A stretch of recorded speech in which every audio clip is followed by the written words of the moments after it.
안녕하세요. 오늘은 개 이름을 읽는 방법에 대해서 설명을 드리도록 하겠습니다. 언어를 익히기 위해서는 먼저 알파벳을 익히는 것처럼 악보를 보기 위해서는 먼저 개 이름을 배우게 되는데요. 사실 악보를 보기 위해서는 리듬 박자까지 복합적으로 알아야 되지만 오늘은 개 이름을 빠르게 읽는 방법에 대해서만 설명을 드리도록 하겠습니다.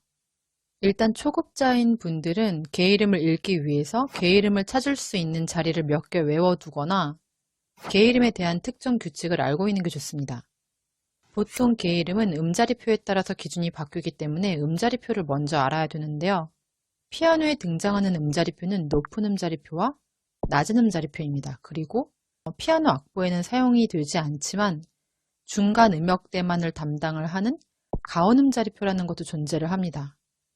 중간 음역대만 담당을 하는 음자리표라서 가온도가 중심이 되고 있고 가운데가 움푹 들어간 곳이 도인데요. 보통 비올라 같은 중간 음역대 악기의 악보에만 등장을 하니까 이런 게 있다라는 정도만 알고 넘어가시면 될 것 같습니다.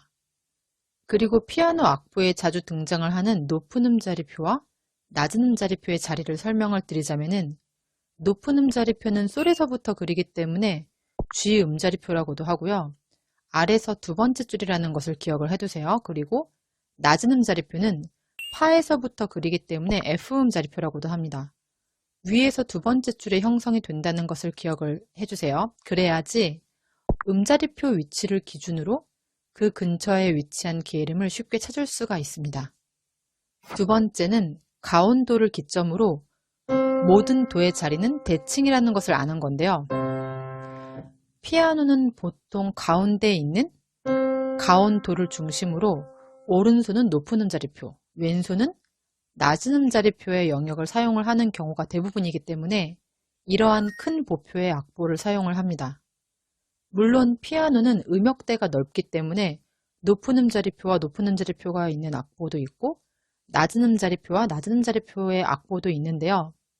어쨌든 이러한 큰 보표를 보실 때에는 무조건 가온도를 중심으로 전체적으로 보셔야 됩니다. 그리고 꼭 알아두셔야 되는 점이 높은 음자리표에서 낮은 도와 낮은 음자리표에서 높은 도는 같은 위치에 같은 음인 그런 가온도라는 사실인데요.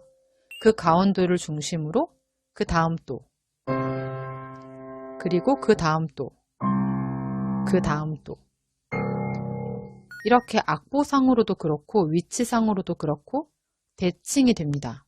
이 도의 자리들을 알면은 도를 기준으로 다른 개 이름들을 찾아갈 수가 있겠죠? 세 번째는 줄에서 줄, 칸에서 칸은 건너뛰는 음이라는 걸 아는 건데요. 악보를 이루는 오선줄은 줄과 칸으로 되어 있습니다. 그런데 개 이름을 읽을 때 무조건 순차적으로 도, 레, 미, 파, 솔, 라, 시, 도 이렇게 찾게 되면은 빠르게 찾는 게 조금 불가능하기 때문에 줄에서 줄로 갈 수 있고 칸에서 칸으로 건너뛰면서 갈 수 있다는 것을 인지를 하면은 훨씬 더 빠르게 찾을 수가 있습니다. 건너뛰는 음들의 최소 단위는 3도, 그 다음 건너뛰기는 5도, 그 다음으로 건너뛰면 7도가 되는데요. 단선율이든 화음이든 줄과 칸에 건너뛰는 원리를 이용을 해서 다양한 방향으로 그 개 이름을 읽을 수가 있습니다. 네 번째는 전에 위치한 음들로 다음 개 이름을 파악을 하는 건데요. 때로는 바로 앞에 읽었던 개 이름을 기준으로 다른 개 이름을 읽는 게 빠를 때가 있습니다. 예를 들어서 이 악보는 F샵이 하나 붙은 조성인데요.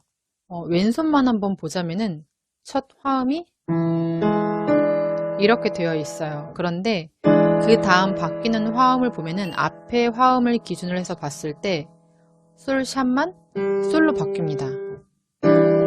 그 다음 화음은 앞에 있는 화음을 바로 기준으로 해서 봤을 때 엄지만 도샵으로 바뀌는데요. 그 다음은 엄지만 도 내추럴로 바뀌죠. 그 다음에 마지막 화음은 중간에 있는 음만 F샵으로 바뀝니다. F샵이 붙은 조성이기 때문인데요. 이런 식으로 순차적으로 바뀌거나 아니면은 중복되는 틀이 있는데 한 음씩 바뀐다거나 이런 식의 경우에는 앞에 있는 음들을 기준으로 읽는 게 빠를 때가 있습니다. 다섯 번째는 개 이름과 관련된 임시표나 부수적인 기호에 대해서 알아두는 건데요. 샵은 반음을 올리는 것, 더블샵은 온음을 올리는 것, 플랫은 반음을 내리는 것, 더블 플랫은 온음을 내리는 건데요. 그리고 이거는 제자리로 돌아오라는 내추럴입니다. 임시표는 한마디 안에서만 유효한 것이기 때문에 첫 음을 중심으로 한마디 안에서 샵이 붙거나 플랫이 붙거나 빠진다 이렇게 인식을 하는 게 좋습니다. 그리고 임시표는 조성과 무관하기 때문에 그 음과 임시표만 보시면 돼요. 예를 들어서 샵이 이렇게 많이 붙은 조성이라고 했을 때 어떤 음에 샵이 임시표로 붙었다고 한다면은 그 음과 임시표만 보시면 됩니다. 이렇게 누르시면 돼요. 그런데 간혹 샵이 붙었기 때문에 또 샵을 붙여야 되는 게 아니냐, 그래서 이렇게 눌러야 되는 게 아니냐고 오해를 하시는 경우가 있는데, 그런 상황이라면 애초부터 더블샵이 붙게 됩니다. 임시표가 붙었을 때는 그 음과 임시표만 생각을 하면 됩니다. 이렇게 뒤에 똑같은 음이 나올 때에는 그 음에도 임시표를 적용을 해줍니다. 한마디 안에서만요. 플랫도 마찬가지고요. 그리고 이거는 옥타브 표시인데요. 만약에 위로 표시가 되어 있으면 한 옥타브 위로, 아래 표시가 되어 있으면 한 옥타브 아래로, 두 옥타브 위로 표시가 되어 있으면 두 옥타브 위로, 아래로 표시가 되어 있으면 두 옥타브 아래로 옮기시면 됩니다. 여기까지는 초급자 분들에게 제시를 해드리는 방법인데요. 악보를 어느 정도 읽을 수 있는 중급자 이상의 분들의 경우에는 개별적으로 개 이름을 읽는 것보다는 넓은 시각으로 악보를 보는 게 필요합니다. 음악적인 표현도 전체적으로 볼 수가 있을 때 훨씬 더 발전적인 방향으로 표현을 할 수가 있습니다. 여섯 번째는 분산 화음을 한 화음으로 보기입니다. 분산 화음을 개별적으로 보면은 어렵게 보일 수밖에 없기 때문에 분산 화음을 한 화음으로 인식을 하면서 읽는 게 필요한데요. 예를 들어서 악보를 보시면은 알베르티 베이스예요. 도솔미솔 반주라고도 하죠. 이거를 개별적으로 보면은 조금 어지러울 수가 있지만 이건 결국 C 코드가 알베르티 베이스로 분산이 된 형태라는 것을 알고 있는 게 좋습니다. 두 번째 악보는 일단 왼손을 보시면은 역시 분산 화음으로 되어 있어요. 그런데 자세히 보면은 D 마이너 코드가 분산이 된 형태입니다. 그래서 이런 식으로 지금 분산이 되어 있는데요. 화음을 빠르게 파악을 하려면은 이게 한 코드라는 것을 알고 있는 게 도움이 됩니다. 그래서 화성이나 코드를 알고 있는 게 악보를 볼 때 굉장히 많은 도움이 되겠죠? 그리고 일곱 번째는 화음 전위로 개 이름을 읽는 건데요. 자리바꿈, 전위라고도 하죠. 이런 자리바꿈의 형태의 반주도 많이 있는데요. 쇼팽 녹턴의 왼손을 보면은 왼손의 화음이 전위가 된 형태로 되어 있어요. 그런데 이거를 개별적으로 읽다 보면은 악보 보는 것도 느리고 어렵게 느껴질 수밖에 없어요. 그런데 이게 화음의 전위라는 것을 알면은 훨씬 빠르게 악보를 볼 수가 있습니다. 첫 번째 그 박자를 보시면은 이게 하나의 화음이기 때문에 이 세 개가 하나의 코드가 전위가 된 형태다라는 것을 알면은 훨씬 더 빠르게 악보를 읽을 수가 있습니다. 이렇게 코드를 아는 것뿐 아니라 자리 바꿈까지 알아두면은 화성을 다각도로 더 빠르게 인지를 할 수가 있기 때문에 개 이름을 빠르게 파악을 하는데 도움이 됩니다. 그리고 여덟 번째는 특정 패턴을 분석을 해서 개 이름을 읽는 건데요. 곡의 각 부분마다 특정 패턴들이 있어요. 그래서 그러한 특징들을 파악을 해서 개 이름을 읽는 게 또 필요합니다. 왼손 첫 부분을 보시면은 이게 B 플랫 도미넌트 7 코드를 이렇게 분산을 해 놓은 건데요.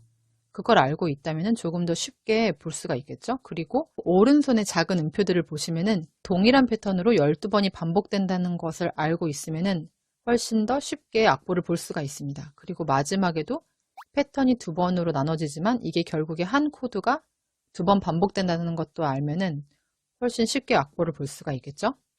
두 번째 악보를 보시면은 그냥 딱 봤을 때 너무 당황스러워서 악보를 닫고 싶은 그런 충동이 있을 수가 있지만 자세히 보면은 특정 패턴들이 있어요.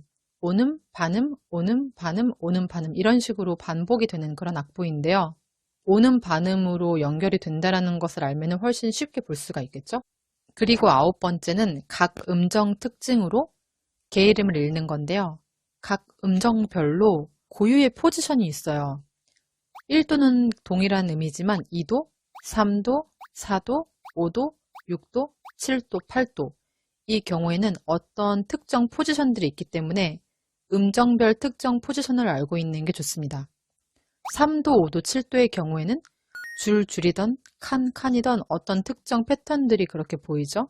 악보로 한번 예를 들자면은 이거는 6도 위주로 진행이 되고 있고 이거는 3도 위주로 진행이 되고 있습니다. 그리고 이것도 역시 8도 옥타브로 진행이 되고 있어요. 이렇게 특정 음정은 어떤 특정 포지션이 있다는 것을 알면은 개 이름을 빠르게 읽을 수가 있습니다. 10번째는 임시표가 많이 붙었을 때는 마디 첫 음을 기준으로 붙이고 뺀다고 생각을 하기입니다. 임시표는 보통 한마디 기준으로 설정이 되는데요. 무조건 한마디 기준으로 첫 화음에서 리셋이 돼요. 그래서 한마디 기준으로 리셋을 하되 첫 화성을 기준으로 뭐가 붙고 다시 빠지느냐로 계산을 하는 게 제일 좋습니다. 이거를 매 화음마다 개별적으로 보게 되면은 악보를 보다가 멘탈도 같이 가루가 될 수가 있기 때문에 마디 첫 음을 기준점으로 잡고 가주시는 게 제일 좋아요. 그리고 11번째는 스케일을 공부하기인데요. 샵이나 플랫이 붙은 조성의 곡을 봤을 때 스케일을 모르는 상태로 치면은 너무 어려울 수가 있어요. 그래서 한 옥타브 이내라도 스케일을 짧게 공부를 하시는 게 필요합니다. 개 이름, 박자, 코드만 아는 거는 단편적인 접근이기 때문에 그 곡을 좀 더 정확하고 빠르게 파악을 하기 위해서는 스케일을 공부를 꼭 해주세요. 이런 악보가 있다고 한다면은 D 메이저이기 때문에 D 메이저 스케일 한번 쳐보시고 그 다음에 네 번째 마디부터 보도록 할게요. 둘 다 낮은 음자리표 영역에 있기 때문에 낮은 음자리표로 갈 텐데 기본적으로 파와 도샵이 있다는 거 기억을 하시고 첫 번째 화음을 기준으로 붙이고 뺀다. 이거를 기억을 해주세요. 그러면은 F샵, D샵 추가, 그 다음에 추가가 됐죠? F샵, D샵, 추가가 됐죠? B플랫과 G샵과 E샵이 추가가 됐어요.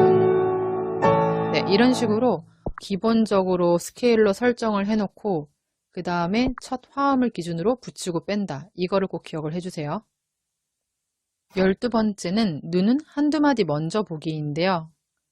악보를 볼 때 눈은 한두 마디 앞서서 보는 게 좋습니다. 예를 들어서 여기를 치고 있다고 한다면은 눈은 여기나 여기를 보고 계셔야 돼요.